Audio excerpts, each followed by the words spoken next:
This blog article is called Three Nutrients to Test on Blood Work If You're Feeling Down This Winter. So, as Canadians, we're no stranger to some of the struggles of winter and the seasonal fluctuations in our mood. As temperatures drop and the days get longer, we often see a shift in both our mood and our activities. We spend more time cozied up indoors, and we're more likely to press that snooze button at night. But as high as 35% of Canadians may experience the winter blues, an additional 10% can suffer from mild forms of seasonal depression. So that's almost one in two people having some sort of clinical diagnosis of a mood disorder during the winter. So while we are often quick to jump to the lack of sun as the reason for these mood fluctuations, it's really important that we look at blood work to see if there's something deeper going on.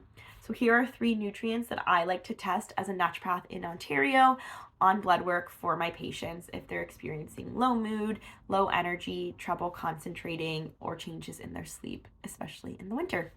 So first, vitamin D, the sunshine vitamin. We've heard how important this is to our overall health and our mood. Essentially, the only way we get vitamin D is when the sun hits our skin and it turns that into vitamin D for us in the body. However, in Canada, where we live, the sun is not strong enough for most of the year. So we can only naturally make vitamin D between about May and September. So once we hit this winter, our vitamin D stores just continue to drop. Low levels we know can impact mood and energy, immune system, and many other things. The great thing about vitamin D, we can test it in the blood work, we can supplement it, we can see those numbers shift pretty easily and symptoms improve pretty quickly. So I actually recommend that most of my patients get their vitamin D levels checked at least twice a year. I would say in the early fall, so we know what we need to do going into the winter, and then kind of that middle of the winter to make sure it's at a level we want it to be.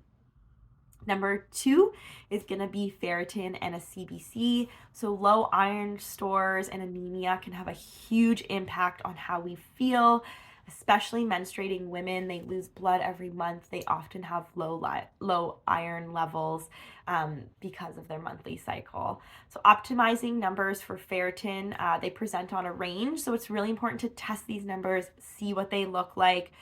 If they're low, then we do, treatment. We do iron supplements, which vary in the types of iron supplements we can do, and then we can retest those numbers there. Number three is a full thyroid panel. So thyroid is an important gland for producing hormones that regulate our metabolism.